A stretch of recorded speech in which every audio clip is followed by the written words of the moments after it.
A little boy calls a Hell's Angel his hero because he never left his side. The sun was barely up when Ray Morrison pulled on his leather vest and walked out to his motorcycle. The morning air was cool and sharp. It smelled like damp concrete and motor oil. He swung one leg over the seat, settled his weight, and turned the key. The engine roared to life beneath him. It was a big, loud sound, the kind of sound that rattled windows and made dogs bark 2 streets over. Ray didn't mind the noise. He actually liked it. It was honest. It didn't pretend to be something it wasn't. He pulled out of his driveway and headed toward the center of town. The streets were quiet that early on a Saturday morning. A few joggers, a couple of men walking dogs, a woman loading groceries into her car. One by one, they turned to look at him. Their eyes moved the same way every time. First to the motorcycle, then up to the leather vest with its bold patches, then to his arms, covered from wrist to shoulder in tattoos, then to his face, which was rough and weathered from years of sun and wind. Most of them looked away fast. A few crossed to the other side of the street without even thinking about it. One woman pulled her little girl close and kept walking without looking back. Before you continue listening, please let me know where in the world are you watching from today. Now back to the story. Ray noticed all of it. He always did. But he didn't stop. He didn't slow down. He just kept riding. He was 45 years old. He had been getting those looks for most of his life. You'd think a man would get used to it after a while. And maybe on the outside he had. His face stayed flat and calm no matter what. But somewhere deep in his chest, in a place he didn't like to visit too often, it still stung. He turned onto the long road that curved out past the edge of town. The trees on either side were starting to bloom, tiny green leaves catching the early light. Ray's jaw tightened without him meaning for it to. He thought about Danny. He almost always thought about Danny on mornings like this. His younger brother had been 19 when it happened, full of energy and bad ideas, the way 19-year-old boys often are. It was Ray who had let him borrow the motorcycle that night. It was Ray who had said, "Sure, go ahead. Be back by 10. And it was Danny who had gone down hard on a rain-slicked curve 3 miles from home and never walked right again. The doctors had done what they could, but the damage to Danny's spine was permanent. He used a wheelchair now. He had used one for over 20 years. Ray had never stopped blaming himself for that night. Not once. Not even a little.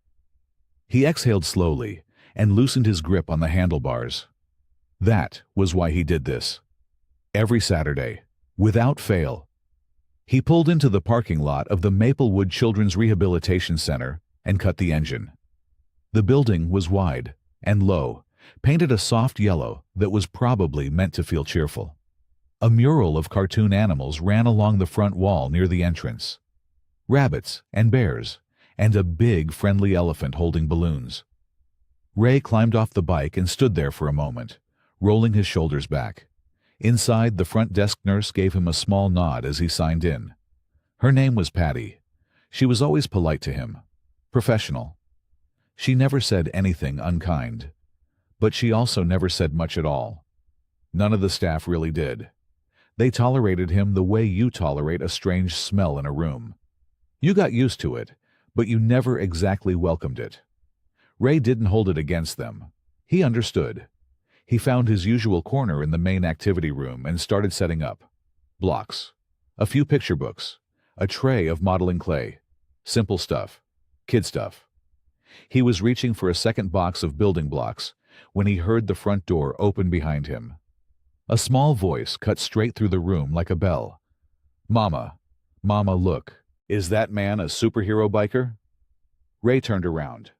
A little boy was standing just inside the doorway, maybe 5 years old, with wide brown eyes locked directly onto Ray. He wasn't hiding behind his mother. He wasn't pulling away. He was just standing there, looking straight at him, completely unafraid. Ray blinked. He looked behind him, just to make sure the boy wasn't talking to someone else. There was nobody there. He looked back at the kid. The little boy was still staring at him. Still waiting. Ray cleared his throat. He stopped. Started again. No, I'm not a superhero. The boy tilted his head, like he wasn't quite sure he believed that. I'm Ray, Ray said. He crouched down so he wasn't towering over him. Up close, the kid was small. Really small. There were faint shadows under his eyes that didn't belong on a 5-year-old face. What's your name? Owen, the boy said, like it was the most obvious thing in the world. Owen Parker, I'm 5. Good to meet you, Owen Parker.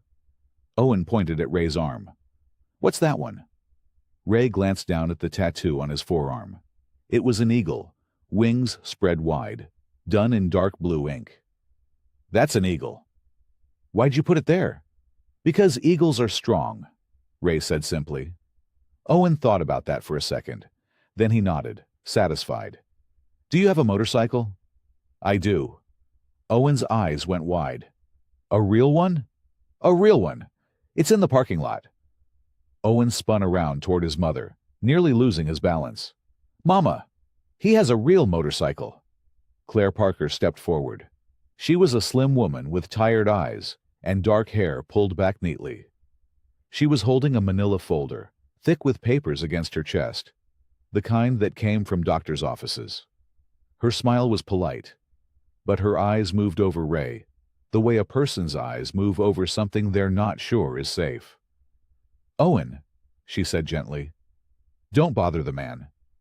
He's not bothering me, Ray said. He stood back up and gave her a short nod. He's fine. She nodded back, but she didn't relax. A nurse came and called Owen's name for a preliminary check before his afternoon tests. Owen went along without a fuss, but not before looking back over his shoulder at Ray one more time. Ray went back to his corner and his building blocks. But Owen came back. Every time there was a gap between appointments, Owen found his way across the room. He had questions. So many questions. What kind of motorcycle was it? How fast did it go? Did Ray wear a helmet? What did it feel like to ride really fast? Had he ever ridden in the rain? Could you put a sidecar on it? What was a sidecar? Could a kid fit in one? Ray answered every single one. Slowly and carefully, the way you talk to someone who actually deserves a real answer. He pulled out a blank sheet of paper from the craft supplies and drew a rough sketch of his motorcycle, pointing out the different parts.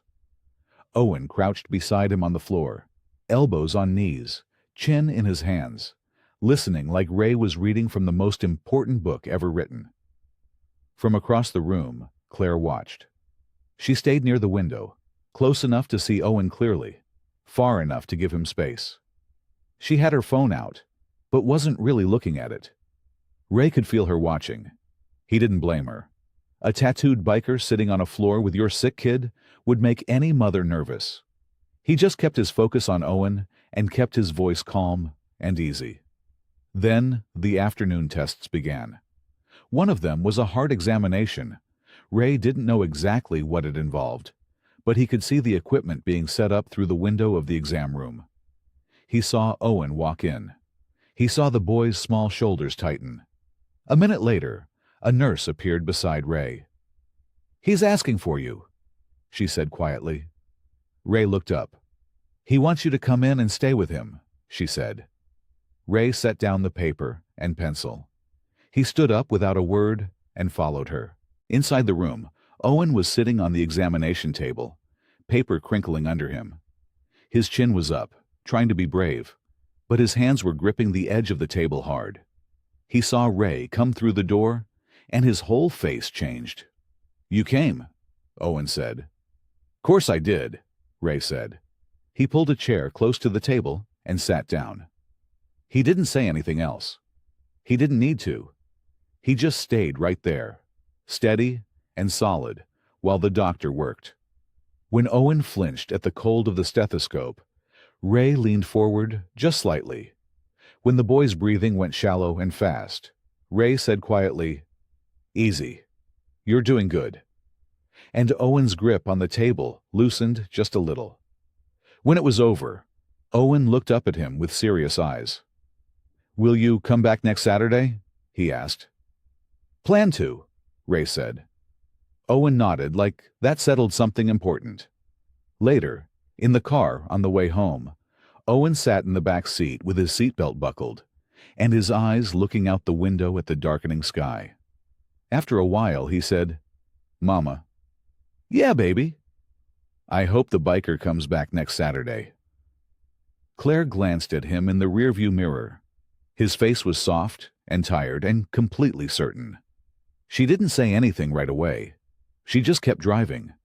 6 days is a long time when you are 5 years old. Owen felt every single one of them. Monday had been a doctor visit. More blood drawn. More waiting in rooms with beige walls and magazines nobody read. Tuesday was school, which was fine, except his chest felt tight during recess, and his teacher made him sit out. Wednesday was a nap that lasted so long it ate up the whole afternoon. Thursday and Friday blurred together, but Saturday was coming. Owen knew it the way he knew his own name. He reminded his mother every morning. "Is it Saturday yet?" "Not yet, baby." "Is it tomorrow?" "Getting closer." When Saturday finally arrived, Owen was dressed before Claire even knocked on his door. She found him sitting on the edge of his bed, shoes already on, jacket zipped to the chin. "You're up early," she said. "I don't want to be late," he said seriously. Claire pressed her lips together to hide her smile. She picked up his backpack, the small blue one with the rocket ship on it, and checked that his medication was inside. "We won't be late," she told him. Owen hopped off the bed. Good. The drive to the rehabilitation center felt longer than usual to Owen. He sat forward in his booster seat and watched the buildings go by. When they finally turned into the parking lot, his eyes went straight to the row of vehicles near the entrance. There it was, Ray's motorcycle, big and dark, leaning on its kickstand like it was resting between adventures. Owen was out of the car before Claire finished unbuttoning her seatbelt. "Owen, wait," she called. But he was already moving across the parking lot in his small, determined way, backpack bouncing with every step. Ray was inside. He was sitting at the low craft table in the corner, exactly where Owen had first found him. He had a cup of coffee in one hand and was sorting through a bin of building pieces with the other. He hadn't heard Owen come in. Owen walked straight up behind him and tapped him on the shoulder. Ray turned. "You came back," Owen said. He said it like he was stating a fact, but his grin gave him away completely. Ray set his coffee down. "Told you I would." Owen pulled out the chair beside him and climbed up. He dropped his backpack on the floor with a thud. "Can we build a motorcycle today? A toy one." Already had the same idea. Ray reached under the table and pulled out a kit he had clearly set aside ahead of time. It was a wooden model kit, the pieces sorted into a little plastic tray, the kind you snapped and glued together into something recognizable if you had patience. Owen looked at it with pure delight. They got to work. Ray let Owen pick the pieces and figure out where things went before he stepped in. He only helped when Owen got genuinely stuck, never taking over. He had a way of saying, "What do you think goes there?" That made Owen feel like he was the one solving the puzzle. It took most of the morning. When they finished, the toy motorcycle sat between them on the table. It was a little lopsided. One of the handlebars sat slightly higher than the other. Owen had pressed his thumbprint into the soft glue near the back wheel, so it dried with a small ridge. Owen thought it was perfect. He picked it up carefully and turned it over in his hands. Then he looked up at Ray with big, steady eyes. "Promise you'll come next Saturday?" he asked. Ray looked at him, at this small, serious, hopeful boy who asked for so little and meant every word he said. "I promise," Ray said. Owen nodded. Like that was exactly enough. Later that evening, from the front steps of the center, Owen watched Ray pull on his helmet and kick the motorcycle to life. The engine rumbled deep and low, filling the quiet parking lot. Ray gave a single wave, and then he was moving, rolling toward the exit, growing smaller against the wide orange sky. Owen watched until he was gone. 6 days again. Owen counted them out loud this time. He used his fingers. He used a paper chain he made at school, tearing off one link each morning before breakfast. By Thursday, he had 3 links left. By Friday, he had 2. He woke up Saturday with 1, tore it off before his feet hit the floor, and announced to the empty hallway that it was finally time. Claire heard him from the kitchen. She stood at the counter with her coffee and smiled into the steam rising from her mug. She had noticed things this week, small things that added up to something she couldn't quite name. Owen had eaten more. Not a lot more, but enough that she stopped having to coax him through dinner. He had slept better, too. Most nights he stayed in his own bed until morning, which hadn't happened in a long while. On Wednesday, his teacher had sent a short note home. It said Owen had been more engaged than usual and had told the class a story about a motorcycle that made everyone laugh. Claire had read that note twice. She wasn't sure what to make of Ray Morrison. He was a big man with a hard face and a vest covered in patches that made people step out of his way on the street. Every instinct she had built over years of worrying told her to be careful, to keep her distance, to not let Owen get too attached to someone she barely knew. But then she would watch them together at that small table, Ray's huge hands helping Owen's small ones press pieces into place, patient and steady, never once rushing him. And something in her chest would go quiet. She was still figuring it out. They arrived at the center just after 9. Owen was out of the car and through the front door before Claire had gathered their bag from the back seat. She didn't bother calling after him this time.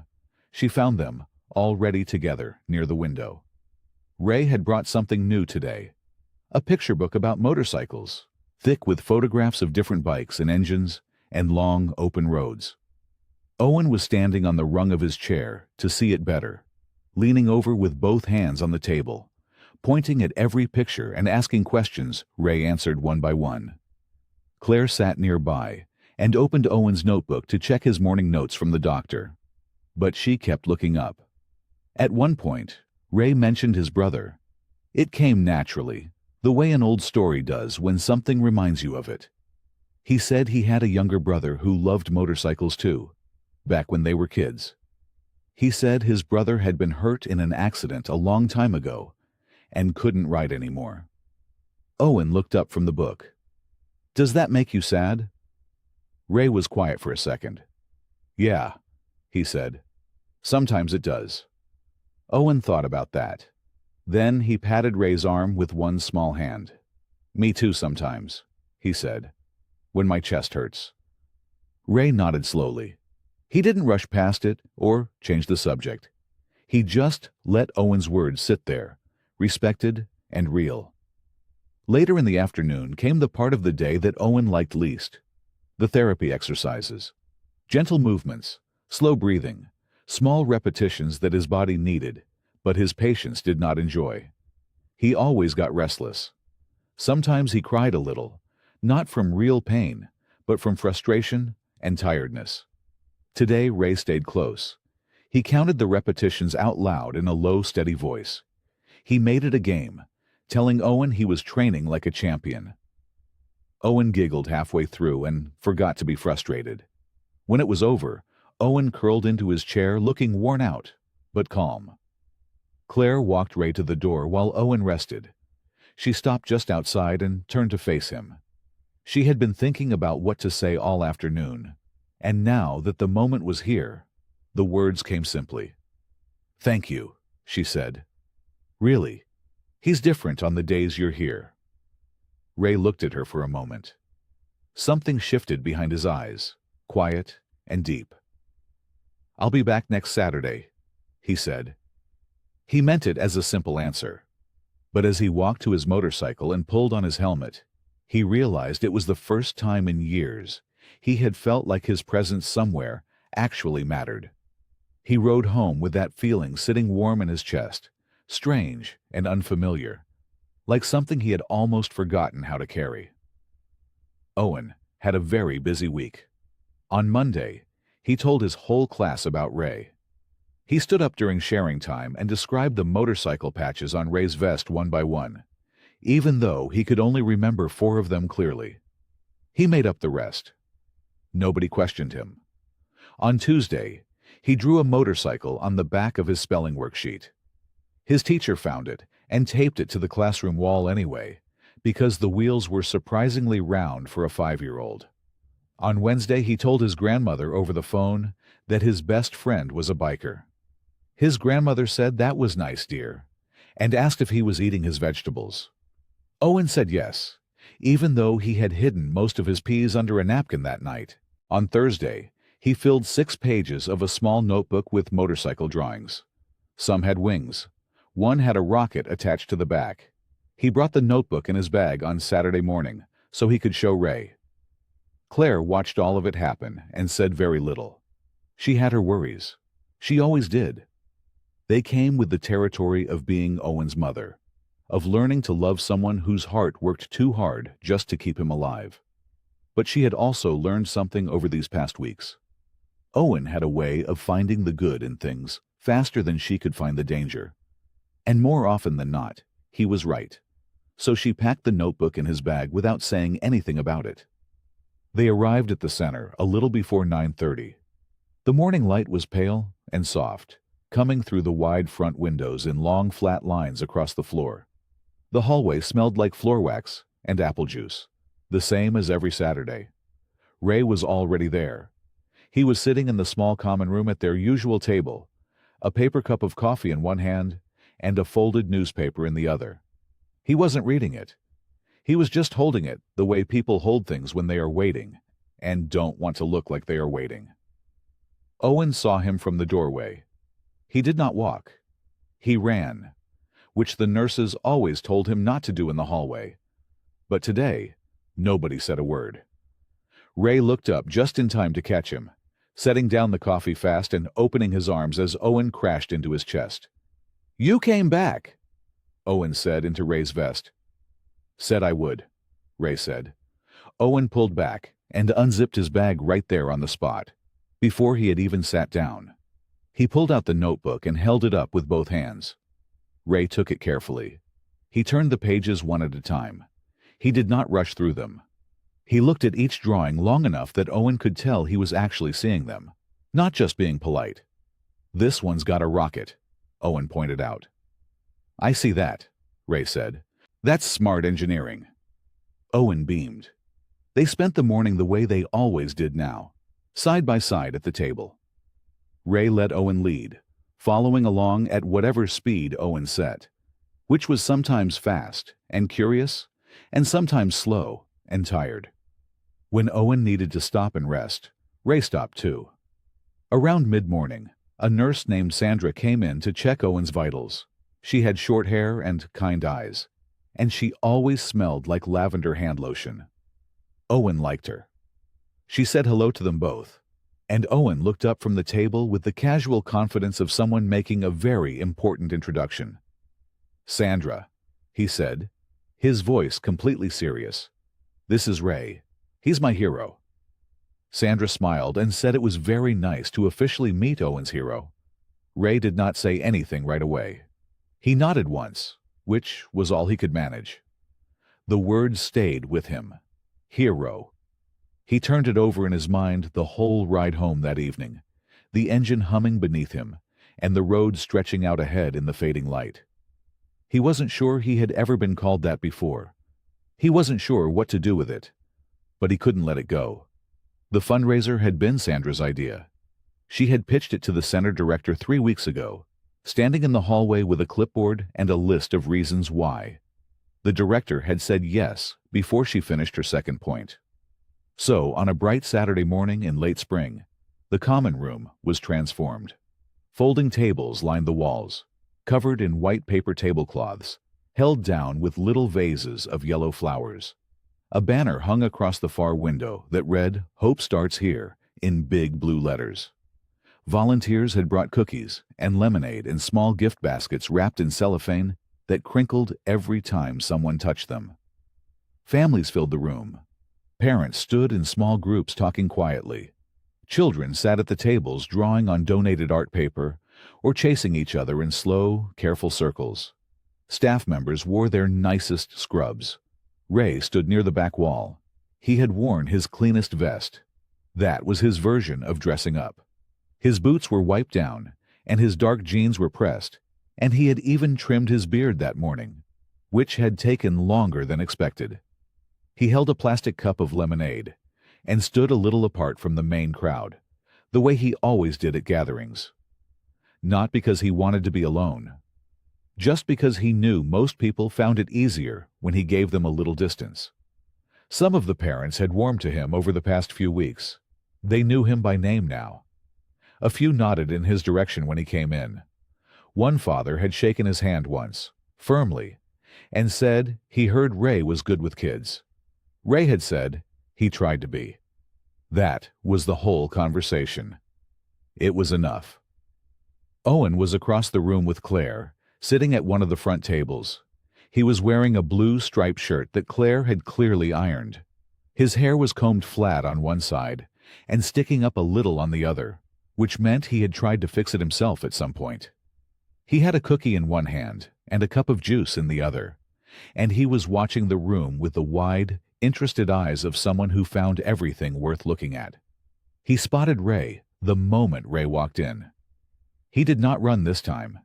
He gave a wave so big and enthusiastic that the juice sloshed in his cup, and Ray raised his lemonade in return like a toast. Claire caught it too. She smiled just briefly and looked back down at her napkin. The program started around 11. The center director stood at a small podium at the front of the room and thanked everyone for coming. She talked about the children the center served. She talked about what the funds would support. Her voice was steady and warm, and she knew exactly when to pause. Then she opened the floor to anyone who wanted to share a word. A mother spoke about her daughter's recovery. A teenage boy read a short thank you letter he had written himself. A few staff members clapped and smiled and wiped their eyes discreetly. Then Owen raised his hand. Claire looked down at him. "Buddy," she said softly. "I want to say something," Owen said. She looked at the director, who gestured warmly toward Owen. Claire lifted him up and carried him to the front. She set him down beside the podium, which was twice his height, so he simply stood next to it. He looked out at the room without any trace of nervousness, his cookie still in one hand. The room got quiet. "My name is Owen," he said, in the loud, clear voice of a child who had no idea he was supposed to be scared. "I come here a lot because my heart needs help. But I'm okay because I have a hero." He turned and looked straight across the room. He pointed directly at Ray. "That's him," Owen said. "He's my hero, because he never leaves my side." The room went completely still, and then it didn't. Applause came first. Then the sound of people crying, quietly. The kind of crying that sneaks up on you. A woman near the back pressed her hand to her mouth. Sandra covered her eyes with her clipboard. Ray stood frozen against the back wall, his lemonade cup forgotten in his hand, looking at a 5-year-old boy who had just said the truest thing anyone had ever said about him. The hallway outside the common room was quieter now. Most of the families had drifted back inside, finishing the last of the cookies and helping fold up the paper tablecloths. The yellow flowers sat crooked in their little vases. Someone had popped one of the cellophane gift bags by accident and never admitted to it. Claire was standing near the water fountain when Dr. Reyes found her. He was a compact man with silver-streaked hair and glasses that sat slightly crooked on his face.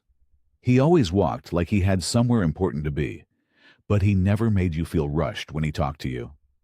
That was the thing Claire had always appreciated about him. "Claire," he said, and his voice had something different in it, something lighter. She straightened. "Is everything okay?" Everything is very okay." He smiled, and it reached all the way to his eyes. "We got the confirmation this morning. Owen has officially been approved for the transplant waiting list." Claire stared at him. She had been waiting for those words for 7 months. 7 months of forms and tests and blood draws and phone calls, and sitting in waiting rooms with her hands folded in her lap, willing herself not to fall apart. 7 months of telling Owen that things were going to be fine while secretly lying awake at night, wondering if she was telling him the truth. And now, here it was. Spoken simply, in a quiet hallway, next to a water fountain. "He's on the list," she said. "He's on the list," Dr. Reyes confirmed. She pressed both hands over her mouth. Her eyes filled fast. She breathed in through her nose and tried to hold herself together, and mostly succeeded, except for the 2 tears that slipped out anyway. "What happens now?" she asked. Dr. Reyes walked her through it. They would continue monitoring Owen's condition. The wait could be weeks or months. There was no way to predict. But Owen was approved. He was eligible. His name was there. When a matching donor became available, the team would move quickly. She nodded through all of it, absorbing every word. When he finished, she shook his hand, firmly, like she was sealing something. "Thank you," she said. "Thank you." He nodded and headed back down the hall, his shoes squeaking softly on the tile. Claire stood still for a moment. Then she went to find her son. Owen was in the corner of the common room with Ray, sitting cross-legged on a low bench beside the window. The afternoon light fell in long golden strips across the floor. Owen was talking with both hands, the way he always did when something excited him, his fingers flying around to illustrate whatever point he was making. Claire watched them from the doorway for just a moment before she walked over. "Owen," she said. She crouched down so she was at his level. "I just talked to Dr. Reyes." Owen looked at her face and read it immediately, the way children do when they know every expression their mother makes. "Is it good news?" he asked. "It's really good news." Her voice caught, just slightly. "You're on the list, buddy, for your new heart." Owen blinked. Then his whole face opened up like a window thrown wide on a warm morning. "I'm getting a new heart," he said. Not a question. Just the fact of it, settling over him like something wonderful. "You're getting a new heart," Claire said. He threw his arms around her neck. She held him tight, her eyes closed, one hand pressing gently against the back of his small head. Ray sat quietly. He did not say anything. He did not need to. The sun was getting low outside when Owen climbed back up onto the bench and pressed his nose to the glass. The parking lot glowed orange, and the trees at the edge of the property swayed slowly in the early evening wind. "Ray," Owen said, still looking out the window. "When I get my new heart, can we go on a motorcycle ride?" Ray leaned forward with his elbows on his knees. "That's the plan." Owen turned around, eyes bright. "And can we go fishing? Danny at school says fishing is boring, but I don't think it's boring. I think it sounds really good." "Danny's wrong," Ray said. "Fishing is not boring." Owen grinned. "I knew it." He pressed his nose back to the glass for a second, then turned around again. "And a baseball game. A real one. With hot dogs." "You want a hot dog at the game." "2 hot dogs," Owen said seriously. Ray nodded. 2 hot dogs. Fair enough. Owen smiled and swung his feet over the edge of the bench, looking down at his sneakers. He thought for a moment. Then he looked back up. "Ray," he said, "do you think my new heart is going to be a brave heart?" Ray looked at him for a long moment. The golden light fell across Owen's face and made him look older somehow, and younger too, both at the same time. "I think," Ray said slowly, "it's going to have to work real hard to be as brave as the one you've already got." Owen thought about that. Then he nodded, satisfied, like that was exactly the right answer. Outside, the sun dropped a little lower. The parking lot turned from orange to soft purple. Claire stood nearby with her arms folded, watching the two of them, and for the first time in a very long time, she did not feel the tight, cold worry sitting in the middle of her chest. She just felt hope. The waiting room on the third floor was smaller than the others. It had 4 chairs with blue cushions, a window that faced the parking garage, and a low bookshelf pushed against the wall near the door. Someone had arranged the shelf carefully at some point, but that was a long time ago. Now it held a jumble of old magazines, a box of puzzle pieces that probably did not all belong to the same puzzle, and a row of mismatched books that leaned against each other like tired people on a bus. Claire sat in one of the blue chairs with Owen's medical folder open on her lap. She was reading through a new set of instructions Dr. Reyes had given her about what to watch for, while Owen was on the transplant waiting list. The words were small, and the list was long. She ran her finger under each line slowly, making sure she understood every one. Owen was supposed to be sitting beside her. He had been, for about 4 minutes. Now he was crouched in front of the low bookshelf, pulling things out and examining them the way 5-year-olds do, with complete and total commitment. He held up a magazine, looked at the cover, and put it back. He opened the puzzle box, saw that it was mostly empty, and set it down carefully. Then he reached toward the far end of the shelf and pulled out a thick scrapbook with a faded green cover. "Mama," he said, "what's this?" Claire glanced up. "It's a scrapbook, Bud. Somebody put it together a long time ago, probably." Owen turned it over in his hands.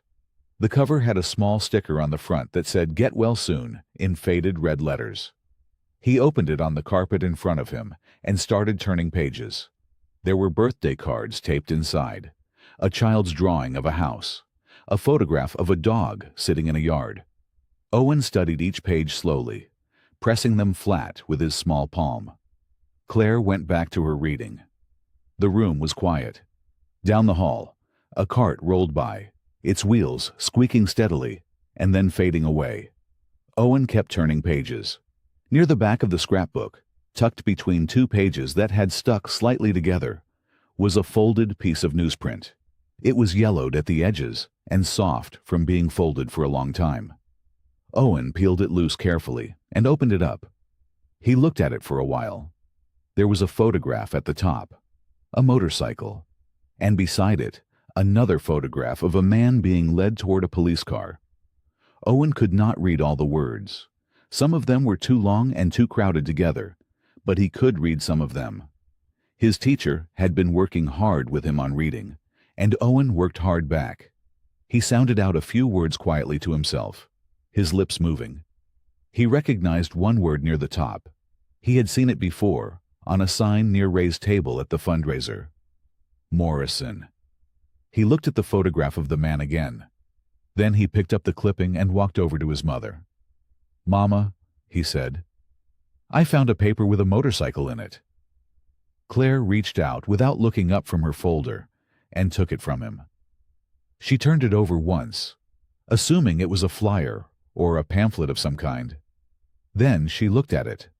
Her eyes moved across the headline first, then down to the photograph, then across the first paragraph, and the second, and the name printed in the 3rd line. Her face changed. The color left it slowly, like water draining from a glass. Her jaw tightened. Her hand holding the folder went still in her lap. She read the article again from the top, more carefully this time, and the same words hit her in the same hard places. Hit and run. Multiple injuries. Fled the scene. And the name. Ray Morrison. Owen looked up at her face and tilted his head slightly. "Mama, do you know that motorcycle?" Claire did not answer. Her hands were shaking. Claire's hands would not stop shaking. She folded the clipping carefully and tucked it into her purse. Then she picked up her phone and typed "Ray Morrison hit" and run into the search bar. The results came back fast. Too fast. She clicked the first link. A local news article from 8 years ago. The headline was short and ugly. She read it slowly, then read it again. The article described a late-night accident on a county road. 2 people had been seriously hurt. One of them had spent weeks in the hospital. Witnesses reported seeing a motorcycle leave the scene without stopping. Police had investigated and eventually named Ray Morrison as their primary suspect. She clicked the next link. A follow-up article. It said Ray had refused to cooperate fully with investigators. It said there were people in the community who were frightened of him. It quoted a neighbor who said she was not surprised. The article had a photograph of Ray standing outside a building. He was wearing his Hell's Angel vest. His arms were crossed. His expression was unreadable. Claire stared at that photograph for a long moment. Her stomach felt hollow. She clicked another link. A forum post from years ago. People arguing back and forth about the case. Some people said he was dangerous. Some people said the charges never fully stuck. But the comments at the top were harsh and certain, written by people who sounded like they knew exactly what kind of man Ray Morrison was. She closed the forum and sat very still. Owen was back at the bookshelf, returning the scrapbook carefully to its spot. He did not notice his mother's face. He was humming a little song to himself, something he made up as he went, the way he often did. Claire pressed her lips together. Everything she had read was pulling at her. All the fear she had pushed down over the past few weeks was rising back up now, fast and cold. She thought about how Ray had sat beside Owen during those frightening tests, how Owen had gripped his hand, how she had let that happen, how she had thanked him, how she had smiled at him. She thought about Owen's face every Saturday morning, the way he lit up just talking about Ray, the way he said his hero like it was the most obvious thing in the world. Then she looked at her phone again and thought about those 2 people on the side of a county road. She stood up and walked to the hallway. She kept her voice low and steady, but her heart was hammering. She called the front desk of the rehabilitation center. "This is Claire Parker," she said. "Owen Parker's mother. I need to speak with someone about one of your volunteers." The woman at the desk transferred her to the center's program coordinator, a calm woman named Sandra, who Claire had spoken to a few times before. "Mrs. Parker," Sandra said warmly, "what can I do for you?" "I need Ray Morrison kept away from my son," Claire said. The words came out harder than she planned. "I found an article about an accident. People were seriously hurt and he left the scene. One do not want him anywhere near Owen until I understand what happened." There was a pause on the other end. "I understand your concern," Sandra said carefully. "I want you to know we take something like this very seriously." "Please," Claire said. "Just keep him away from Owen for now." "Of course," Sandra said quietly. "I will make sure of it." Claire thanked her and ended the call. She pressed the phone against her chest and leaned her back against the hallway wall. She closed her eyes for just a second. When she opened them, Owen was standing in the doorway of the waiting room. He was looking at her with his head tilted and his hands at his sides. "Mama," he said slowly. "Are you talking about Ray?" His voice was small, careful, like he already knew something was wrong but was hoping very much that he was mistaken. Claire looked at her son's face and felt her heart crack right down the middle. 4 days was a long time when you were 5 years old. Owen asked about Ray on Tuesday morning while Claire was making his oatmeal. She told him Ray was busy. Owen stirred his oatmeal slowly and did not say anything else, but he did not eat much either. He asked again on Wednesday after school. He was sitting at the kitchen table with his backpack still on, and he looked up at Claire with those steady brown eyes and asked if Ray was coming on Saturday. Claire said she did not know yet. Owen nodded like he understood, but his shoulders dropped just a little. He slid off the chair and went to his room. A few minutes later, she could hear him in there, talking quietly to himself the way he did when he was working something out in his head. Thursday was harder. Owen woke up in the middle of the night. Claire heard him from down the hall and went to check on him. He was sitting up in bed with his blanket pulled to his chin. "I had a bad dream," he told her. She sat beside him and rubbed his back until he fell asleep again. But she stayed in the chair beside his bed for a long time after that. She sat in the dark and listened to him breathe, and thought about newspaper clippings and hospital hallways, and the look on his face every Saturday morning when Ray walked through the center doors. She still did not have an answer that felt right. Friday passed quietly. Owen drew a picture after dinner. He did not show it to her. He folded it carefully and put it under his pillow. Saturday morning arrived gray and soft. Clouds sat low over the rooftops, and the air smelled like rain that had not come yet. Claire drove Owen to the center for his weekly appointment without saying much. Owen sat in the back seat with his hands folded in his lap and watched the neighborhoods go by through the window.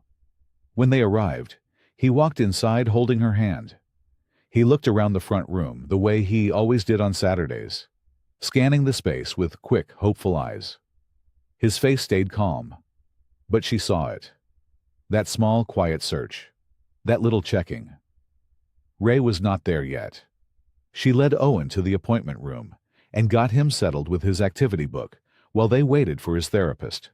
Across town, Ray was already on his motorcycle.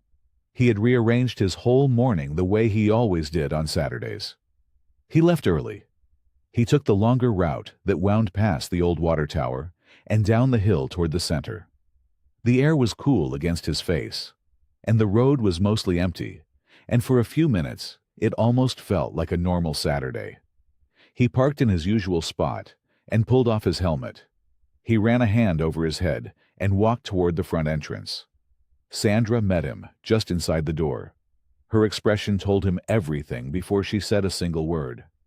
She spoke quietly and chose her words carefully. She told him there had been a concern raised by a parent. She told him that until the situation was reviewed, they were asking him to pause his volunteer visits. She looked genuinely sorry about it. Her hands were folded in front of her, and she held his eyes when she spoke, which he appreciated. Ray listened to all of it without interrupting. When she finished, he nodded once. "Okay," he said. That was all. He did not argue. He did not ask who had raised the concern, though he already knew. He did not explain himself or offer any defense. He just nodded and turned back toward the door. He was almost to his motorcycle when he glanced up at the building. Owen was standing at one of the side windows on the ground floor. He had both hands pressed flat against the glass. His breath made a small circle of fog. His eyes were wide and round and locked straight onto Ray. He lifted one small hand and waved. Ray raised his chin just slightly. Then he put on his helmet, swung a leg over his motorcycle, and rode away.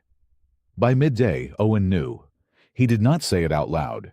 He did not cry or make a fuss. He just got very quiet in the way that worried people more than tears ever did. His therapist, a kind woman named Donna, who wore bright yellow sneakers and always had a sticker ready, tried everything she usually tried. She brought out the foam blocks he liked. She made silly voices. She told him about the frog her son had found in the backyard that morning, and how it had jumped straight into his cereal bowl. Owen smiled politely at that one, but it did not reach his eyes. He sat on the padded mat with his legs crossed and went through his exercises the way he had been taught. He lifted his arms when she asked. He took his deep breaths. He did everything right. But the spark that usually made him chatter and ask questions and beg for one more story before they finished was simply gone. Donna caught Claire's eye over Owen's head.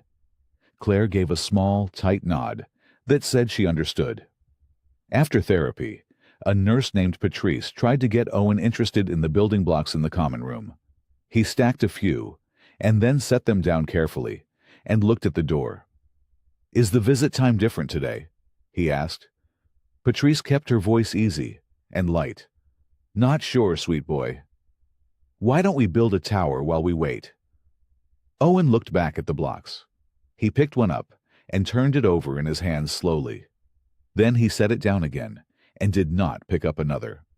He spent the rest of the afternoon like that, sitting near windows, watching doors, not fussing, just waiting with that particular patience that belonged to children who had spent too much time in medical buildings and had learned that waiting was simply what you did. It was the kind of patience that broke your heart a little to look at.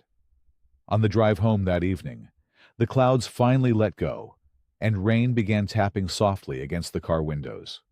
The streetlights blurred in the wet glass. Owen sat in the back seat, watching the drops race each other down the pane. Claire kept her eyes on the road. They were almost home when Owen spoke. "Did Ray leave because of me?" Claire felt the question land somewhere deep in her chest. She kept her hands steady on the wheel. "No, baby," she said. "It was not because of you." Owen was quiet for a moment. The wipers moved back and forth. "Then why did he go?" he asked. "Heroes don't leave." Claire did not have an answer ready for that. She pressed her lips together and breathed through her nose. "I don't know yet," she said softly. It was the most honest thing she could offer him right then. Owen turned back to the window. He watched the rain and did not ask anything else. That night, after she tucked him in and turned off his lamp, she stood in the hallway outside his door and heard him whisper something very quietly into the dark. She could only make out a few words. "You said you'd come back." She walked to the kitchen and sat down at the table and pressed her palms flat against the wood and just breathed. Across town, Ray's garage was lit by a single bulb hanging from the ceiling. His motorcycle sat untouched beside the workbench. He had not touched it since he got home. He was sitting on an old wooden stool with a cardboard box open on the bench in front of him. Inside were photographs. He did not go through them often. Tonight, he had not planned to either. But his hands had found the box the way hands sometimes find things they are not supposed to. He picked up one photograph. A young man in a wheelchair, squinting into the sun, smiling wide. Ray was standing beside him with one hand on his brother's shoulder. He set it down and stared at it for a long time. Then he put his face in his hands. Patrice had not slept well. She lay in bed until almost 5 in the morning with the ceiling above her and Ray's face in her mind. The way he read to Owen, the way he held the boy's hand during the hard tests, the way he always wiped down the tables after craft time without being asked, like he did not want to leave a mess for anyone else to clean up. She had known Ray for almost 3 years. She had watched him show up every single Saturday without fail, in rain, in heat, through holidays that most volunteers quietly skipped. She had seen him sit with children who were frightened and angry and in pain, and never once raise his voice or show impatience. That was not the picture painted by the article Owen had found. She got up before sunrise and made coffee and sat at her kitchen table with her laptop open. She started with the article itself. She had read it quickly the day before, enough to understand why Claire was scared. But now she read it slowly. Every sentence, every word. The article was from a local paper.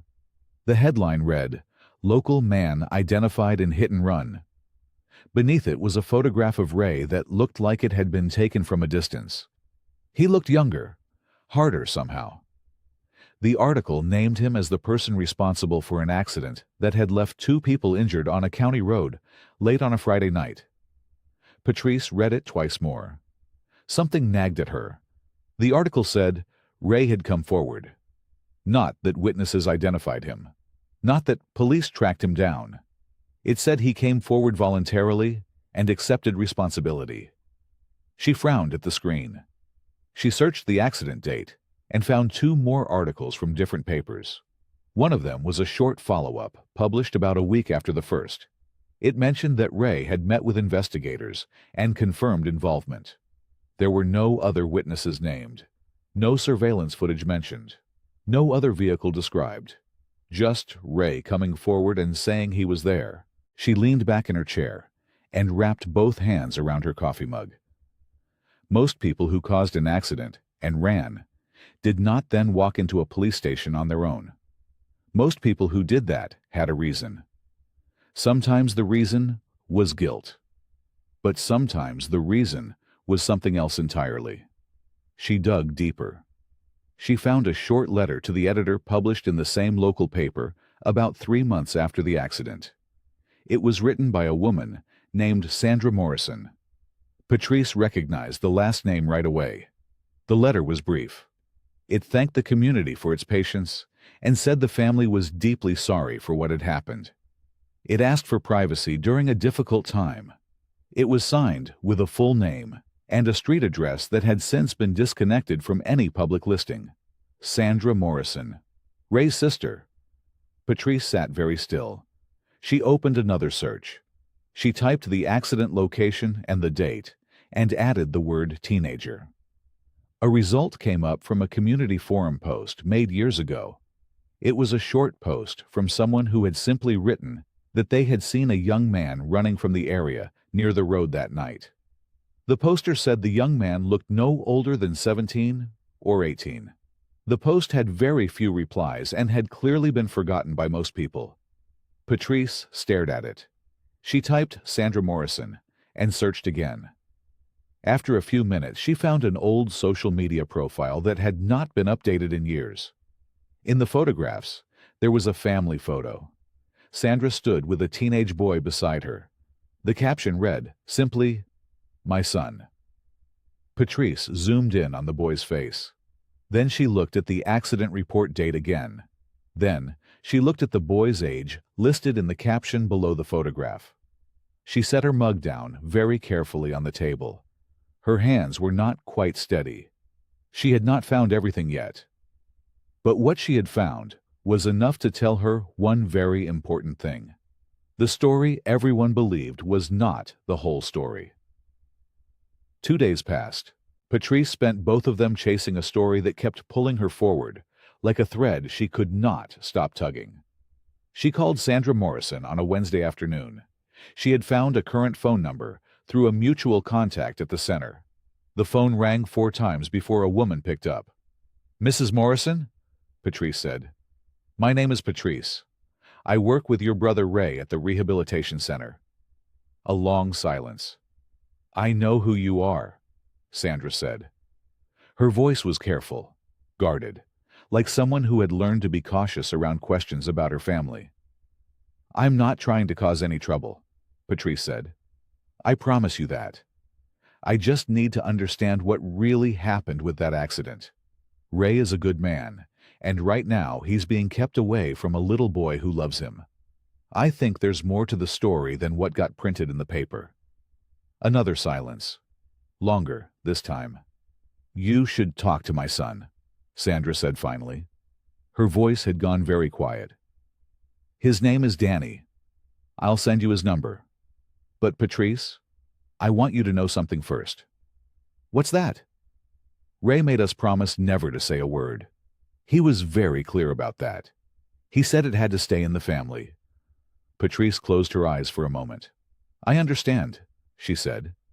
"But things have changed." Sandra was quiet for a beat. Then she said, "I know they have." She sent the number 10 minutes later. Patrice called Danny Morrison that same evening. He did not answer the first time.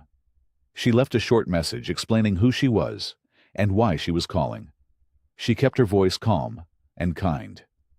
She did not push. He called back within the hour. He was 29 now. His voice was steady, but she could hear something underneath it. Something that had been sitting heavy for a long time. "She told you about Ray," he said. It was not really a question. "She told me to talk to you," Patrice said. "That's all." He let out a long breath. "I've thought about this for years," he said. "About whether I should just come out and say what really happened. But Uncle Ray asked me not to. He was real serious about it." "What did really happen, Danny?" A pause. She heard him shift. She imagined him sitting somewhere alone, maybe with his hands folded, staring at the floor the way people do when they are about to say something they have carried too long. "I was 17, he said. "I had just gotten my license a few months before. I borrowed a friend's car without asking. I was driving too fast on that county road and I lost control. I hit two people who were walking on the shoulder." His voice cracked slightly. "I panicked. I drove away. I left them there." Patrice did not say anything. She waited. "I was so scared," he said. "I went home and I didn't tell anyone for 2 days. Then Uncle Ray found out. I don't even know how. He just showed up at the house and sat me down and I told him everything." He paused again. He didn't yell. He didn't even raise his voice. He just listened. "And then he came forward in your place," Patrice said softly. "He told me that if I took the blame, I would go to juvenile court, but it would likely follow me. He said I was headed somewhere bad already, and this would push me the rest of the way there." Danny's voice had dropped to almost a whisper. "He said he would handle it. He made me promise my mom and I would never say anything publicly. He said it was his choice, and nobody else's." "He protected you," Patrice said. "He gave up everything," Danny said. "His reputation, jobs he had, people who respected him. He lost all of it." Danny's voice broke fully now. "And he never once complained about it. Not to me. Not to anyone." Patrice sat very still in her chair. The truth was finally out. The next morning came gray and cool. Claire sat in her car outside Ray's house for almost 5 full minutes before she got out. She had found the address through Patrice, who had given it without asking too many questions. The house was small and neat. White paint. A dark green door. A single motorcycle parked in the driveway under a canvas cover. A narrow front porch with one wooden chair. No decorations. No fuss. It looked like the home of a man who kept to himself. She got out of the car slowly. Her hands felt unsteady. She had rehearsed what she wanted to say on the drive over, but now that she was standing on the cracked sidewalk looking at that green door, every word she had practiced felt small and inadequate. She walked up the porch steps and knocked. Nothing for a moment. Then footsteps. The door opened and Ray stood there, in a plain gray shirt and jeans. He was holding a coffee mug. His expression shifted slightly when he saw her, but he did not look angry. He just looked tired. The kind of tired that had nothing to do with sleep. "Claire," he said. "Hi, Ray." Her voice came out smaller than she intended. "Can I talk to you for a minute?" He looked at her for a moment. Then he stepped back and opened the door wider. He poured her a cup of coffee without asking. She sat at a small kitchen table, while he leaned against the counter across from her. The kitchen was simple, clean. A single photograph was stuck to the refrigerator with a magnet. She could see a younger man in a wheelchair smiling at the camera. His brother, she realized. She wrapped both hands around the warm mug and looked at the table. "I talked to Patrice," she said. "She told me everything about Danny, about what you did." Ray said nothing. "You took the blame for something you didn't do," she said. "You let people think the worst of you for years. You lost your reputation. You lost people's respect." She finally looked up at him. "And you never said a word." Ray shifted his weight slightly. He looked at the window. "I made a choice," he said simply. "That doesn't make it okay," Claire said. "What I did, the way I acted." Her voice tightened. "I saw that newspaper clipping, and I just decided. I didn't ask you. I didn't give you a chance to explain. I just decided who you were based on a headline." Ray looked at her then. Really looked at her. "You were protecting your son," he said. "I understand that." "I was judging you," she said firmly. "Don't let me off the hook for it. I looked at you, and I saw the vest, and the tattoos, and the article, and I filled in the rest myself." Her eyes were wet now. "Owen cried for you, Ray. He asked me why his hero left him, and I didn't have an answer because the answer was me. I was the reason." Ray set his coffee mug down on the counter. He folded his arms across his chest slowly, not in anger, just like someone steadying themselves. The kitchen was very quiet for a moment. "I don't hold it against you," he said. It came out low and honest, like he meant every word of it. "You should," Claire said. "Well," he said quietly, "I don't." She wiped her eyes quickly with the back of her hand. She took a breath and steadied herself. "I want you to come back," she said. "Owen needs you. He's been different without you there. Quieter, sadder." She paused. "He keeps asking about you." Ray was still for a moment. She could see something moving behind his eyes. Not a quick emotion. Something slower and deeper. Like a door opening that had been shut for a long time. "You sure about that?" he said. "I'm sure," she said. "I should never have asked them to keep you away." Ray looked at the photograph on the refrigerator. Then he looked back at Claire. "Okay," he said quietly.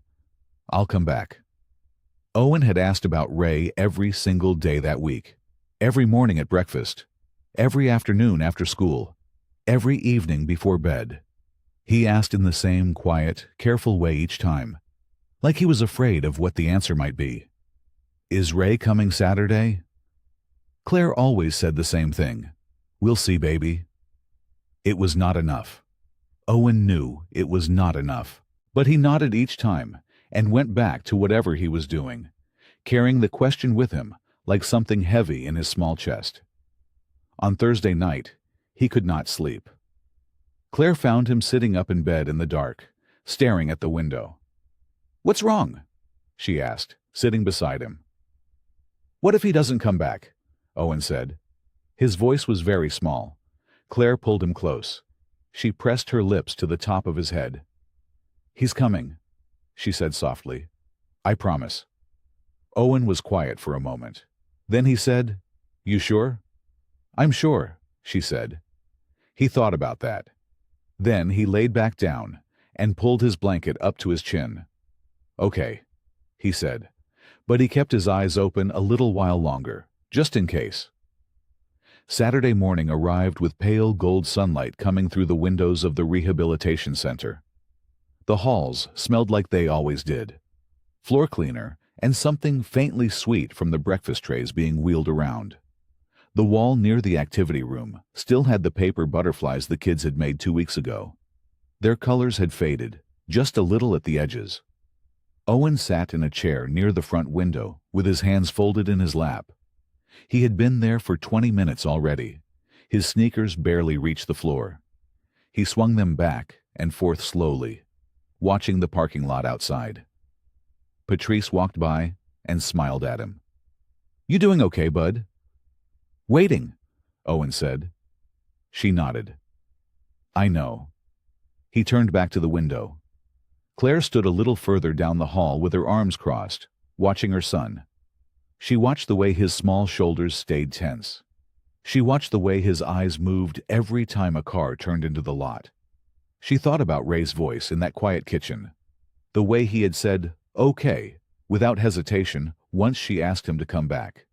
She hoped she had not been wrong to trust that. Then she heard it, the low rumble of a motorcycle engine rolling into the parking lot. Owen heard it too. His whole body went still for 1 second. Then he was off the chair. His sneakers hit the floor with a soft slap, and he ran down the hall toward the front entrance, arms pumping, hair flying, not stopping for anything. "Owen, slow down!" Claire called out. But she was already smiling. He pushed through the front door, just as Ray was swinging off his bike. Ray had barely gotten both boots on the pavement when Owen came flying across the entrance and crashed straight into him. Ray caught him. Both arms went around the boy instantly, automatically, like catching Owen was the most natural thing in the world. He lifted him up off the ground and held him tight against his chest. Owen buried his face against Ray's shoulder and grabbed 2 fistfuls of the leather vest and did not let go. Ray closed his eyes. Behind them, through the glass of the front entrance, several nurses had stopped what they were doing. Claire stood just inside the door with one hand pressed over her mouth. Even the front desk volunteer, a retired woman named June, who had worked there for 11 years, had gone very still. Nobody said anything for a long moment. Ray slowly opened his eyes. He cleared his throat once. He patted Owen's back gently with one large hand. Owen finally lifted his head. His eyes were wet, but he was smiling. The biggest, most fearless smile Ray had ever seen on any face in his life. "I knew you wouldn't leave me forever," Owen said. Ray's jaw tightened. He pulled the boy close one more time. "No," he said quietly. "I wouldn't." The weeks settled into something that felt almost ordinary. Almost. Owen still had treatments. He still had tests. He still had hard days when his chest hurt and his energy drained away by mid-morning. But the center felt different now, warmer somehow, like the walls themselves had relaxed a little. Ray came every Saturday without fail. He pulled into the parking lot at the same time each week, and by the time his boots hit the pavement, Owen was usually already at the window watching for him. They had a routine now, a good one. They would spend the first part of the morning in the activity room. Ray had started bringing model kits from a hobby shop across town. Small kits, with lots of tiny pieces that took patience and steady hands. Owen had both. He would sit across from Ray at the low table, with his tongue tucked between his teeth in concentration, snapping pieces together with surprising focus for a 5-year-old. "That piece goes there," Owen would say, pointing. "I know where it goes," Ray would say. "Then why'd you put it upside down?" Ray would grunt. Owen would laugh. The nurses loved those mornings. In the afternoons, when Owen's energy allowed, Ray would read to him, not picture books. Owen had made it clear weeks ago that he was done with picture books. So Ray read chapter books, adventure stories mostly. Boys on journeys, facing impossible things, finding their way through anyway. Owen would lean against Ray's arm and listen with his eyes half closed, asking questions at the important parts. "Did he make it?" "Keep listening," Ray would say. "Just tell me." That's not how stories work. Owen would groan, but he always kept listening. Claire watched all of it. She sat nearby during the afternoon sessions, sometimes reading her own book, sometimes just watching her son. She had stopped pretending she was doing it to keep an eye on Ray. She trusted him now, fully and without reservation. What she was really doing was memorizing Owen's face when he was happy. She was collecting those moments on purpose, storing them up. She and Ray had talked more easily in recent weeks. Small conversations at first, about the center, about Owen's progress, about nothing important. Then slowly, deeper ones. Ray had told her more about his brother. She had told him more about Owen's diagnosis. About the night 2 years ago when the doctors first used the words serious and permanent in the same sentence. About how she had sat in her car afterward and cried until she had nothing left. Ray had listened to all of it without trying to fix any of it. That meant more to her than she knew how to say. The transplant list sat in the background of everything. It was always there, like a quiet hum underneath all the regular noise of life. Claire checked her phone more than she used to. She kept the volume up at night so she would not miss a call. Owen talked about it sometimes, casually and without drama, the way children talk about things they do not fully understand, but have fully accepted. "When I get my new heart," he would say. And then, whatever came next. A trip to a baseball game, riding in Ray's sidecar, learning to fish.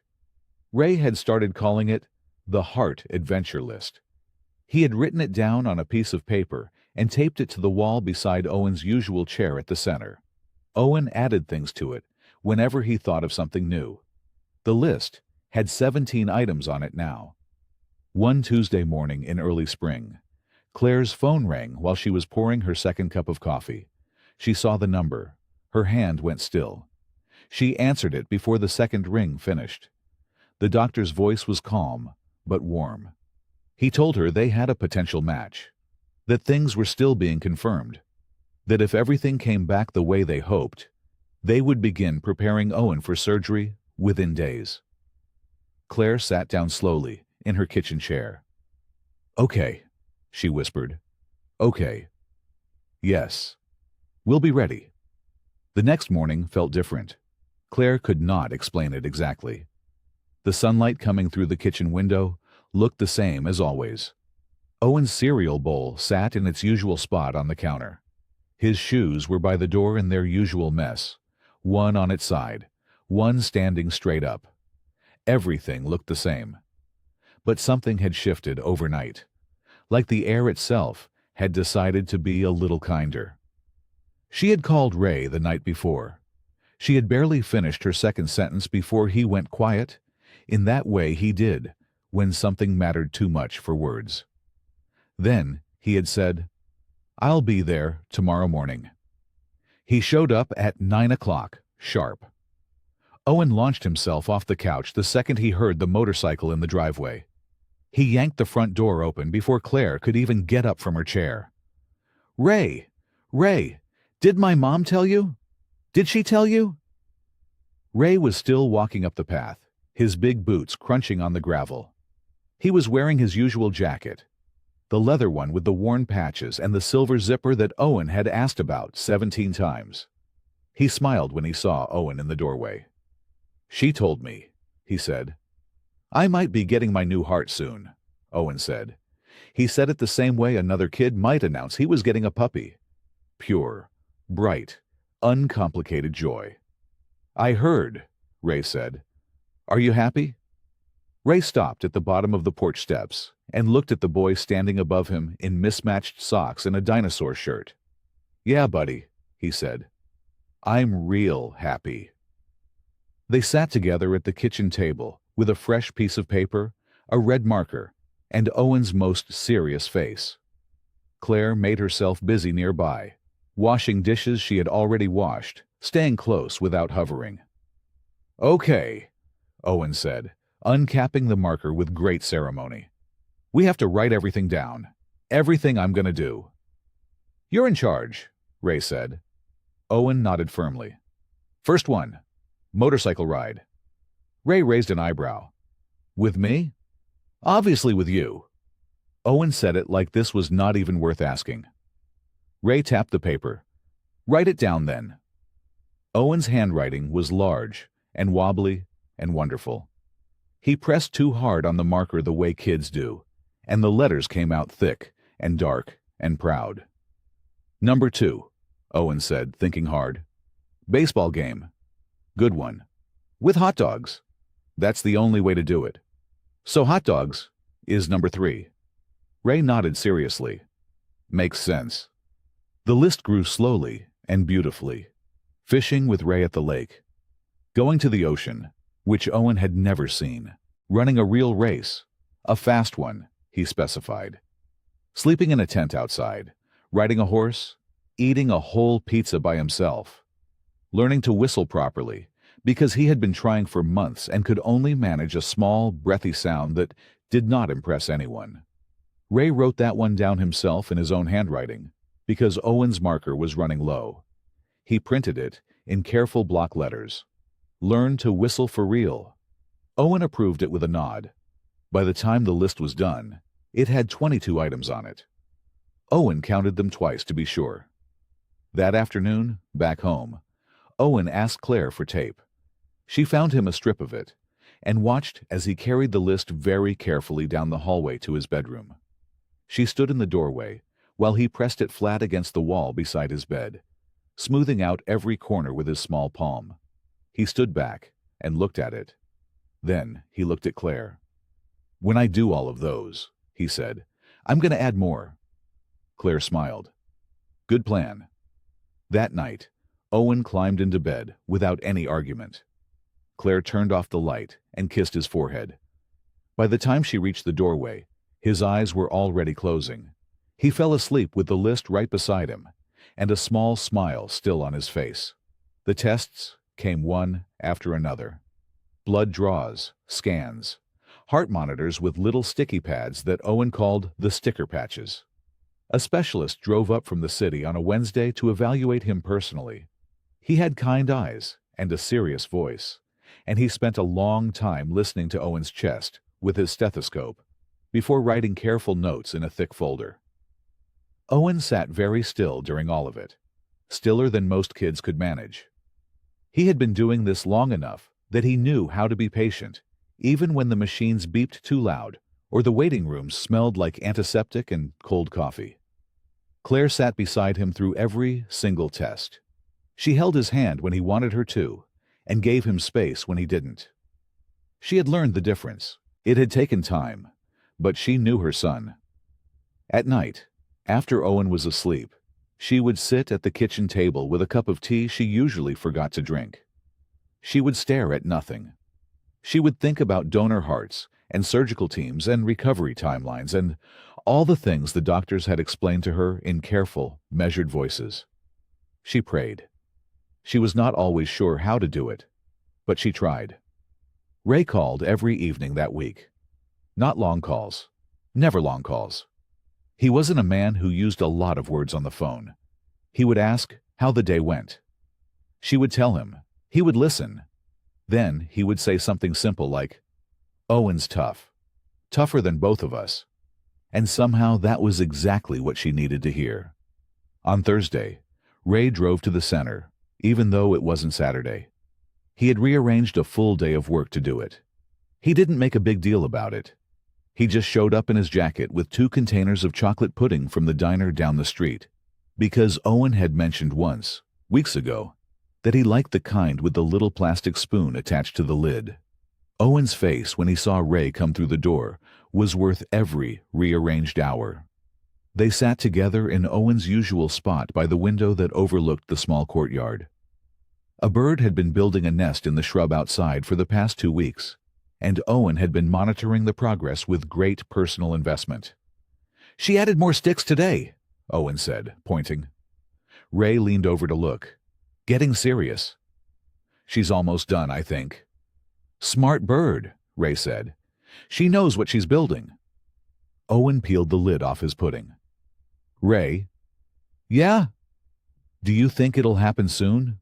My heart?" Ray was quiet for a moment. He didn't give Owen empty promises.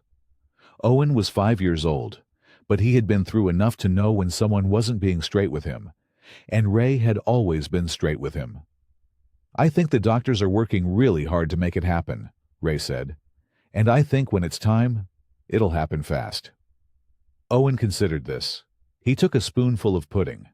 "Okay," he said. That was enough for him. The call came on Friday afternoon. Claire was in the center's family waiting room when Dr. Paulson walked in. He was still in his white coat, holding his folder, and he was smiling. It was a careful, professional smile, but it was real. She could tell the difference by now. "Mrs. Parker," he said, "we've found a matching donor heart. We're scheduling surgery for Sunday morning." Claire put her hand over her mouth. The doctor kept talking, explaining logistics and preparation instructions and what Sunday morning would look like, but she heard it all from somewhere far away, like she was standing at the bottom of a deep, quiet pool, and the words were floating down to her from the surface.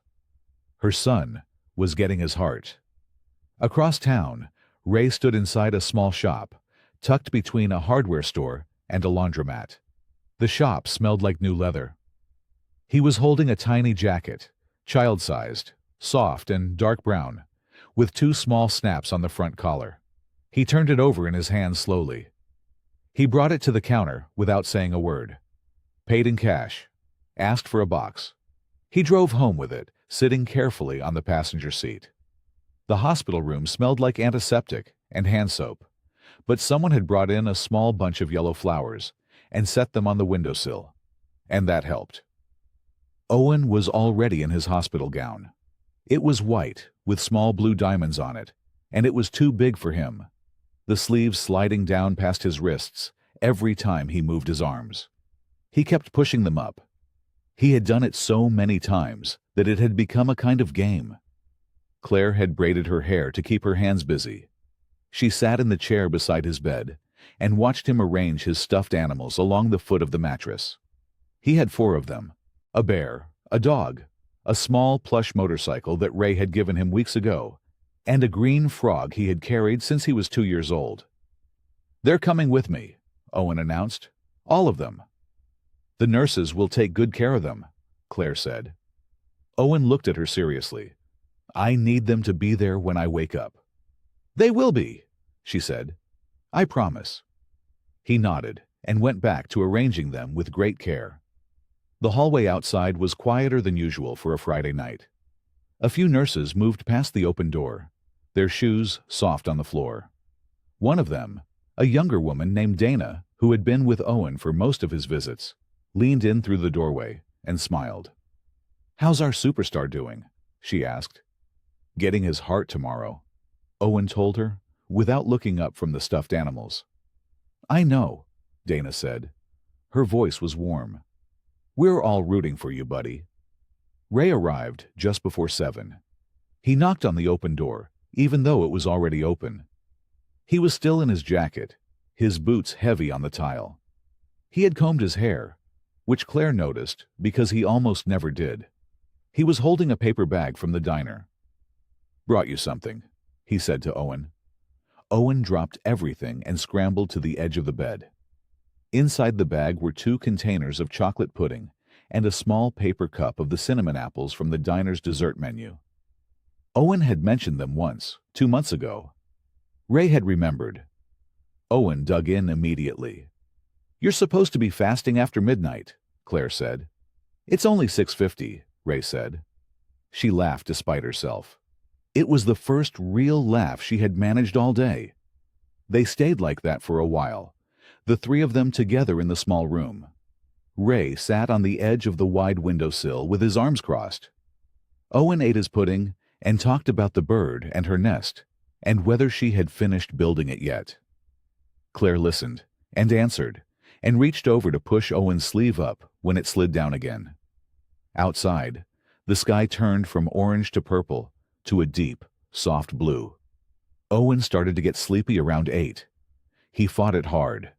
His eyes would droop and then snap open again, and he would say something about baseball or fishing or motorcycles to prove he was still awake. Ray played along each time, answering him seriously, keeping the conversation going for as long as Owen could hold on. Eventually, the words came slower, longer pauses between them. The stuffed animals were lined up perfectly. The room was warm. Owen was almost asleep when a noise in the hallway changed everything. It wasn't loud. That was the thing. It was too quiet. 2 sets of footsteps that stopped just outside the door. A pause that lasted a second too long. Dr. Paulson stepped into the room. He was still in his coat, but his face was different than it had been yesterday. The careful, professional smile was gone. He looked at Claire first, then he looked at Ray. Then he said quietly, and without any good way to say it, "There's been a complication with the donor heart. We can't use it. The surgery is canceled."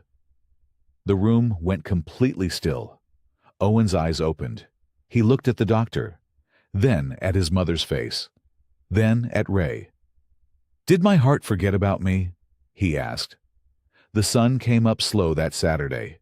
It pushed pale yellow light through the hospital blinds and made thin stripes across the floor. Owen was asleep. He had finally fallen asleep sometime after midnight, after the crying had worn him out completely.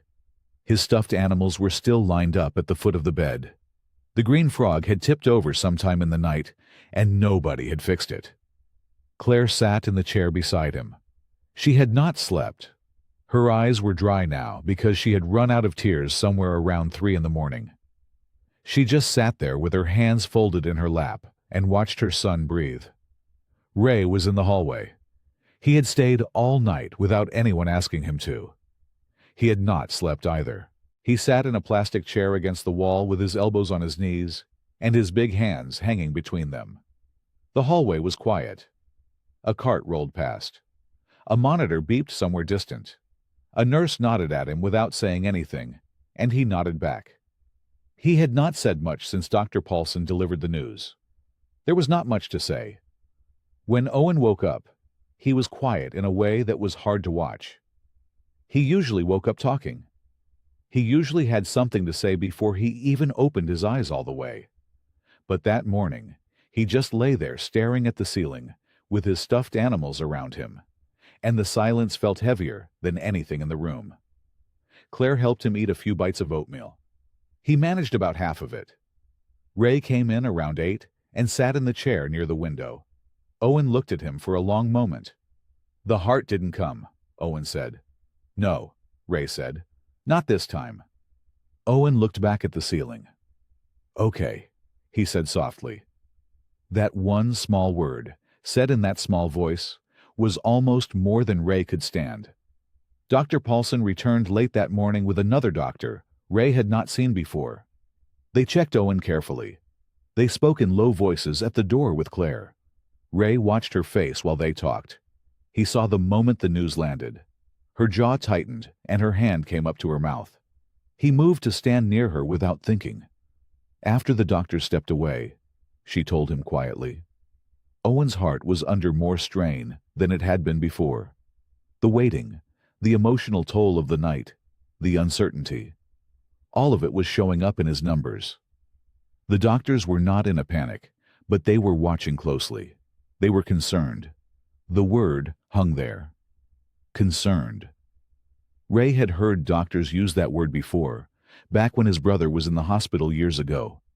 He knew what it meant. It meant things could go in a direction nobody wanted if something did not change soon. He stayed through the afternoon.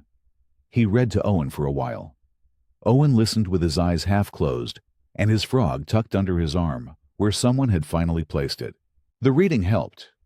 It always helped. But Ray could feel something pressing down on him the whole time. A weight that got heavier with every hour that passed. Around 4 o'clock, he stepped outside. He needed air. He walked to a bench near the side entrance of the hospital, the one that faced a small patch of grass and a parking lot, and nothing much else. He sat there with his jacket open and his hands on his knees, and stared at the pavement. The afternoon was cool. A paper cup rolled across the lot in the breeze and stopped against a curb. He thought about Owen saying "okay" in that small voice. He thought about Claire's face when the doctors talked to her. He thought about the list on the wall of Owen's room. Fishing, baseball, motorcycle rides. He thought about his brother, and about all the times in his life when he had waited for something good to happen, and it never came. Waiting was not enough. He knew that now. He sat forward and pressed his hands together. He was going to do something. Ray got home late Sunday afternoon. He went straight to the kitchen table and sat down with a notepad, a pen, and his phone. He did not turn on the television. He did not eat anything. He just sat there and started writing names. He wrote the names of every biker he knew personally. Then he wrote the names of clubs he had crossed paths with over the years. Some of them were close friends. Some of them he had not spoken to in a long time. Some of them he was not sure would pick up when they saw his number. He wrote anyway. Then he called. The first call was to a man named Deke, who ran a small independent riding club 2 towns over. Deke picked up on the second ring and listened without interrupting while Ray explained everything. Owen, the heart condition, the transplant list, the canceled surgery, the little boy lying in a hospital bed, with a list of dreams on his wall, and no way to make them happen yet. When Ray finished talking, Deke was quiet for a moment. "Tell me what you need," Deke said. Ray exhaled slowly. He had not realized he had been holding his breath. He made 12 more calls that evening. Not everyone answered, but most of them did. And the ones who did not answer called back within the hour. Word traveled fast in the writing community. It always had. By the time Ray set his phone down and looked at the clock, it was past 10 at night, and he had the beginnings of something real. He started again the next morning. This time he drove. He pulled up to the Riverside Baptist Church on Monroe Street, just after 9. Pastor Gerald was unlocking the front door when Ray's motorcycle rumbled into the small lot. The pastor was a compact man in his 60s, with white hair and reading glasses hanging around his neck. He looked up at the sound of the engine. Ray had never been inside that church. He was not sure the pastor would know who he was. But the man walked toward him without hesitation, hand already extended. "Ray Morrison," the pastor said. "I've heard your name before. Come on inside." They sat in a side room with 2 cups of coffee, and Ray told the story again. He kept it simple. He talked about Owen. He talked about organ donation. He talked about the ride and what he wanted it to mean. Pastor Gerald listened with his hands folded on the table. When Ray finished, the pastor tapped the table once. "My congregation will spread the word," he said, "and I'll make some calls of my own." Ray thanked him and stood to leave. "Son," the pastor said quietly. Ray stopped and looked back. "That boy is lucky to have you." Ray did not know what to say to that. He nodded once and walked out to his motorcycle. He visited 4 businesses that afternoon: a hardware store on Elm, a barber shop on the main strip, a family-owned diner out on Route 9, a tire shop with a hand-painted sign, and 2 trucks parked out front. Every single one of them said yes. Some offered to donate food for the event. One offered to print flyers at no charge. The diner owner asked if she could put a jar on the counter to collect donations in Owen's name. Ray had not even thought to ask for that. He just nodded and said that would mean a lot. By Tuesday evening, his phone would not stop ringing. Riders he had never met were calling to sign up. A youth soccer coach called wanting to bring his whole team to cheer from the roadside. A woman named Sandra, who ran a community Facebook page, asked permission to share Owen's story online. Ray said yes before she even finished the question. He sat at his kitchen table that night, surrounded by scribbled notes and coffee cups, and a growing list of names that stretched down 3 full pages. He stared at it for a long moment. He had expected to make a dent. He had not expected this. 2 weeks had passed since Ray sat alone at his kitchen table with a notepad and a pen. He barely recognized those 2 weeks as rest. Every day was filled with something. Phone calls in the morning, volunteer meetings in the evening, flyer runs in between. He drove from one end of the county to the other more times than he could count. He talked to biker clubs and church groups and local business owners and school parents and people he had never met before in his life. He was not a talker by nature. He never had been. But he talked now. He talked about Owen. And every single time he did, something shifted in the room. Eyes softened. Shoulders dropped. People who had crossed their arms when he walked in were leaning forward by the time he finished. He did not talk about himself. He made sure of that. Sandra, from the community Facebook page, turned out to be a force all on her own. She posted Owen's story with a photo of the Heart Adventure list, and it spread faster than anything Ray had ever seen. Strangers were sharing it. People from 3 states away were commenting. A local news station called the Rehabilitation Center asking for comment. Another called Ray directly. He almost did not pick up.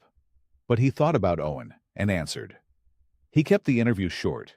He said this was about a little boy and about organ donation and about a community coming together. He said nothing about himself that he did not have to. The reporter called him humble. Ray just thought he was doing what needed doing. The morning of the ride arrived gray and cool, the kind of morning where the sky looks like it cannot quite decide what it wants to do. Ray was up before the sun. He dressed slowly in the quiet of his house. He pulled on his boots. He put on his vest. He stood at the small mirror near his front door for just a moment and looked at himself. Same face, same tattoos, same man who had walked into that rehabilitation center every Saturday for years and been tolerated by most and trusted by very few. He looked away and walked outside. He arrived at the fairgrounds parking lot at 6:30 in the morning. He expected maybe a handful of early arrivals. What he found stopped him cold. Motorcycles. Dozens of them already lined up in neat rows across the lot. Riders standing in groups, drinking coffee from paper cups, breath fogging in the cool morning air. More engines rumbling in from the road every few minutes. He stood beside his bike and watched them come. By 7:30, the lot was packed. By 8, it overflowed onto the grass beside the main road. Hundreds of motorcycles. Different makes, different colors, different clubs, and no clubs at all. Families with kids sitting on the curb waving small handmade signs. A woman near the entrance held up a poster with Owen's name, written in bright orange letters, surrounded by hand-drawn hearts. A group of older men in matching vests stood near the registration table laughing at something and shaking hands with strangers like they had known each other for years. Ray walked slowly through the crowd. People noticed him as he passed. They nodded. Some reached out to shake his hand. A few patted him on the shoulder. One older rider he had never met gripped his hand firmly and said, "Good thing you're doing here, brother." Ray thanked him quietly and kept walking. Near the staging area, Deke caught up with him and handed him a coffee. Deke looked out over the sea of motorcycles and let out a low whistle. "You did this," Deke said. "We did this," Ray said. Deke shook his head slowly with a small grin. "Nah, this started with one phone call. That was you." Ray looked out over the crowd. All those people, all those bikes, all of them here because of a 5-year-old boy and his hard adventure list. Nobody in that crowd was looking at Ray's tattoos. Nobody was eyeing his vest with suspicion. They were looking at him like he was someone worth following. The motorcycles rolled out at 9 o'clock sharp. Ray led the column from the front. He did not plan it that way. People just moved aside as he walked to his bike, and somehow the line formed behind him like it was always meant to be that way. Hundreds of engines came to life at once. The sound rose up into the cool morning air like thunder that would not quit. Ray pulled out onto the main road, and the column followed.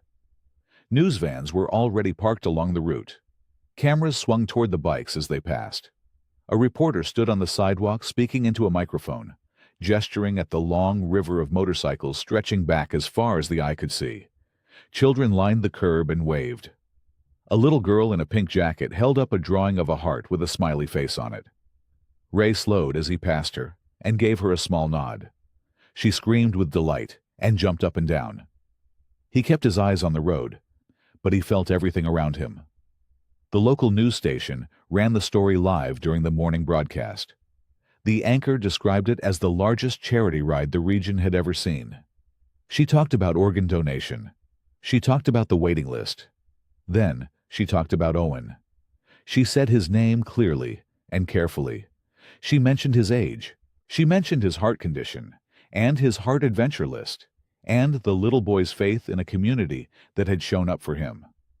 The story spread from there, like water finding its way downhill. By midday, it was being shared across social media thousands of times. People who had never met Owen were posting his name with small red heart symbols next to it. A photo from the morning ride ended up being picked up by a regional newswire. More stations called. More reporters arrived at the rehabilitation center asking to speak with staff members.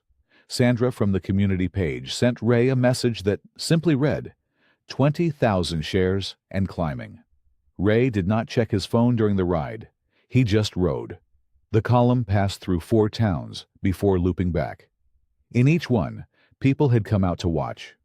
Some joined the ride partway through, falling in at the back of the line on their own bikes without any formal invitation. A few cars drove alongside with handmade signs propped in the windows. One sign read, "We see you, Owen." Another read, "Ride for the Little Hearts." By the time the column returned to the fairgrounds that afternoon, the crowd waiting at the finish was bigger than the one that had sent them off. Ray parked his bike and climbed off slowly. His back ached and his hands were stiff from the cold, but he felt something else underneath all of that. Something quieter. Something he could not quite name but recognized as the opposite of emptiness. That same afternoon, in a hospital 2 hours away, a family sat together in a small waiting room. They had been there for 3 days. They had barely eaten. They had taken turns, sleeping in the chairs and holding each other's hands and staring at the floor. The person they loved most in the world was gone. The grief in that room was the kind that sits on your chest and makes it hard to breathe. One of them had seen the news coverage on a small television mounted in the corner of the waiting room. She had watched the motorcycles roll past those cheering crowds. She had heard Owen's name. She had listened to the reporter describe a 5-year-old boy with a brave heart that was failing him. She turned to her family quietly and reminded them of something their loved one had made very clear, a decision they had all talked about together once, on an ordinary evening that now felt like it belonged to a different lifetime. Her family listened. They nodded. They held each other. They made a phone call. And 2 hours later, a doctor at Owen's hospital looked down at a notification on his pager and reached for the phone. The call came at 9:47 in the evening. Claire's phone buzzed against the nightstand, and she grabbed it before the second ring. She listened for 4 seconds. Then she was on her feet, pulling on her jacket with shaking hands, before the doctor even finished talking. Owen was already at the hospital for a routine overnight monitoring stay. That was the only mercy. There was no frantic drive to get him there. No precious minutes lost. The team was ready. The heart was on its way. By the time Claire reached Owen's room, the nurses were already moving. Equipment rolled past her in the hallway. Someone handed her a form to sign. Her hand trembled so badly that her signature barely looked like her own name. Owen was sitting up in his bed when she came through the door. His eyes were wide and bright, and he was clutching the worn edge of his hospital blanket with both hands. He looked small against all that white. So small. "Mama," he said. "Is it time?" She crossed the room and pulled him close and pressed her lips against the top of his head. She held him there for a long moment and breathed him in. "It's time, baby," she whispered. "It's finally time." He pulled back and looked up at her. His face was serious and brave in the way that only Owen could manage. "Is Ray here?" She wiped her eyes quickly. "I'm calling him right now." Ray answered on the first ring. He was already awake. He had barely slept since the charity ride 2 days earlier. When Claire said the words, he was quiet for exactly 1 second. Then he said, "I'm on my way." He arrived at the hospital in 20 minutes. He walked through the sliding doors, still wearing his leather vest and his worn boots, and the nurses at the front desk recognized him immediately and waved him through without a word. Someone pointed him toward the pre-surgery wing, and he walked fast, his footsteps heavy and steady on the linoleum floor. He reached Owen's room just before the orderlies came to wheel the bed away. Owen saw him in the doorway, and his whole face changed. The nervousness in his eyes settled into something calmer. Something certain.